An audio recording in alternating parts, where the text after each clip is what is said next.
Hello photographer, welcome back to my channel. It's Belinda and this is where we talk all about photography, from inspiration to camera techniques to editing skills so that you could take better photos. Alright, so it has been a really long time since I last showed my face and said hi to you guys, face to face, kind of.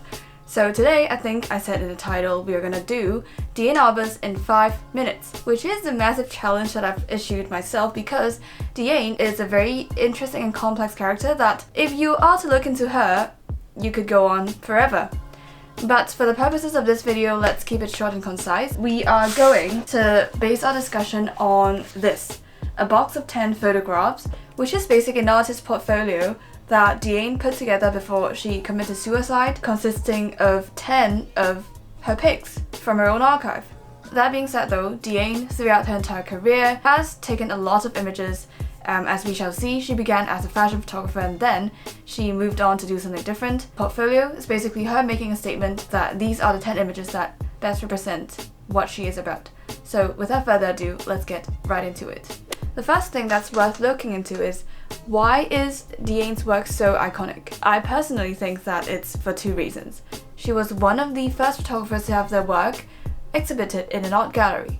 In the history of photography, it hasn't always been regarded as a legit art. For a very long time, it has always been considered as a lesser form of expression in comparison to more conventional, traditional forms of art, for instance, paintings and sculpting. Photos never really made it to art galleries until relatively recently. Diane Arbus would be one of the pioneers of establishing photography as a legitimate form of art. In other words, Diane Arbus played a key role in rectifying the status of photography relative to other art forms, so that's massive. The other reason why Diane's work is iconic is because it kind of represents a shift in how photojournalism or documentary work in general is done. If you look at the other photographers of her time, people like Lee Friedlander, Gary Winogrand, these people would fall into the category of what we know as street photographers today. So the way street photographers operate and basically the entire logic behind street photography is to turn up to a certain place at a certain time with a camera and just go with the flow and shoot whatever that appears to be in your way that you think is significant. Taking the example of the work of Gary Winogrand, correct me if I'm wrong, but I don't see there being any evidence of him having a personal relationship with any of the people who are in his photos. For Diane Arbus, it doesn't quite work like that. Many of the people in her work she actually knows, and she actually put in a lot of time and effort to get to know them, gain their trust, so that they would eventually let her into their world. That was how she made these portraits. So it wasn't that much of a shoot and run mentality, but rather she targeted certain individuals that would make an interesting portrait. In many of her photos, she clearly has a personal interest in the subjects that were being photographed. A lot of Diane Arbus' work has to do with eccentric people, people who don't necessarily fit in that well. For instance, you see a lot of pictures of people with all sorts of diseases, like people who are overly tall, people who are overly short, from the LGBT community, drag queens, and all sorts of people with really eccentric beliefs like nudists, and people with all sorts of unconventional fetish. And this has a lot to do with how Diane Arbus was raised as a child. Diane was born into a relatively wealthy family, Jewish family, in 1923. That, by the way, was just a few years before the world entered into Great Depression. Diane grew up largely in a really protective environment, and she didn't really have to face the consequences of, the collapse of the economy, and she was basically insulated from the evilness and all the not so pretty sides of society in her childhood. According to her own words, that annoyed her. That's also exactly what triggered her to photograph people who are way less privileged, that are living lives that are not so similar with hers, and to reveal their life as is with her camera. Diane has been a photographer since she started working, but she hasn't always been doing the same type of photography. She's best known for her iconic portraits that would fall into the category of documentary, but she actually started as a fashion photographer, more or less when she married her ex-husband, Alan Arbus. The two of them established a partnership. They basically shared a career in fashion photography. Their fashion work would go to all sorts of high-end publications like Vogue, Glamour, Harper's Bazaar, Esquire, At the time, Diane didn't really enjoy the type of work that she was doing on a daily basis, but she stuck with the same type of work because it has seen so much commercial success. It wasn't until many years later, when the two of them separated, when Diane went through a fundamental shift in how she worked. And that transition is really interesting to look at. Having moved on from her fashion photography, Diane started seeking the mentorship of another photographer by the name of Lisette Model.